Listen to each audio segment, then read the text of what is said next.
L'atelier hybride a démarré par une présentation de l'ICANN, une base lorsqu'on veut parler dans ce contexte de l'acceptation universelle.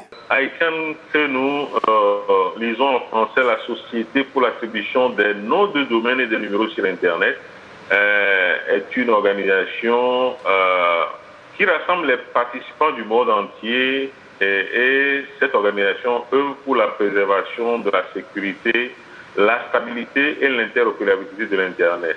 Ensuite, il est revenu aux deux premiers conférenciers d'expliquer le combat mené lorsqu'on parle d'acceptation universelle, autrement, comment utiliser les milliers de langues africaines disponibles pour créer des noms de domaine et des adresses mail. L'acceptation universelle, le principe, c'est que tous les noms de domaine et les adresses email doivent fonctionner dans toutes les applications logicielles. Donc, quel que soit le nom de domaine que j'utilise, ça doit donner.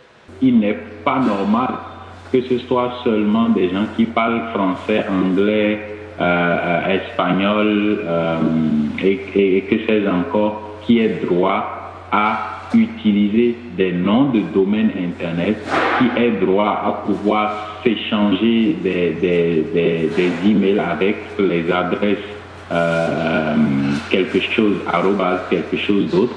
D'accord, qui comportent des caractères dans leur langue. Rien qu'en Afrique, nous avons plus de 2500 langues locales.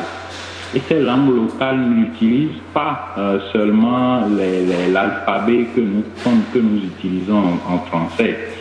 Même très proche de nous, pour ne pas dire chez nous, le font le Yoruba, le Mina.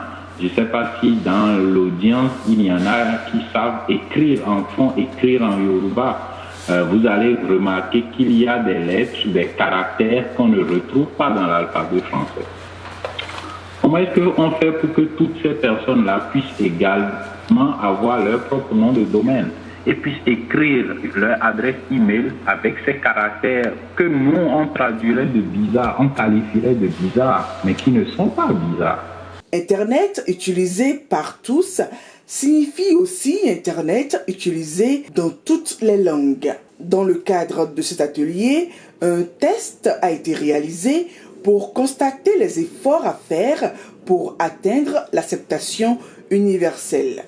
Dans le cadre de cet atelier, nous avons conduit des tests et ces tests-là nous ont permis de voir quel est le niveau de compatibilité des différents serveurs mail qui sont utilisés par les entreprises béninoises et de voir comment est-ce que nous pouvons les accompagner pour qu'ils puissent désormais être compatibles à ce concept très important qui promeut l'universalité de l'Internet pour tout le monde. Et après nos tests, nous avions pu constater qu'environ, sur un échantillon de 75 noms de domaine que nous avions testé, environ 70% des serveurs mail qui interagissent sur ces noms de domaine ne sont pas compatibles. Donc, ce qui nous montre l'intérêt de faire encore plus de travail pour permettre à ces entreprises de mettre en conformité leur système pour être compatible à l'acceptation universelle et plus principalement à l'EIA qui est le sous-composant de l'acceptation universelle qui s'assure que les serveurs mail sont correctement configurés. Aujourd'hui, nous remarquons que sur 5 serveurs, 4 ne sont pas compatibles à l'acceptation universelle.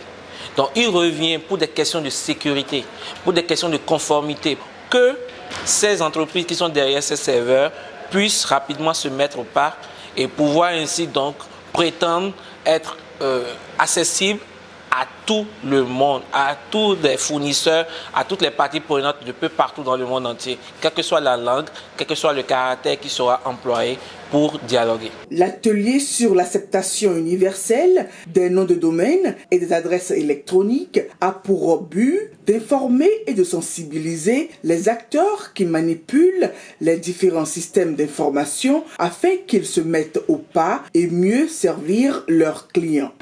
Alors, je ne connaissais pas le thème vraiment de l'acceptation universelle et je suis venu pour découvrir ce que c'était.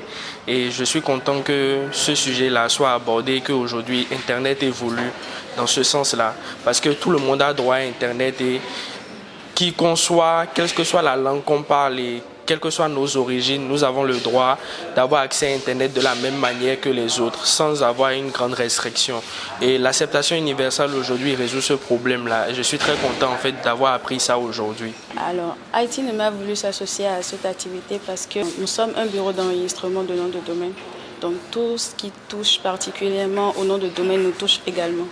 Donc nous avons participé à ce meet-up afin d'avoir plus de notions sur comment nous pouvons améliorer les services que nous offrons à nos clients en termes de nom de domaine. Pour le président d'ISOC Bénin, cette session est une introduction à l'acceptation universelle. Plusieurs autres vont suivre dans l'objectif de réussir la sensibilisation sur cette thématique.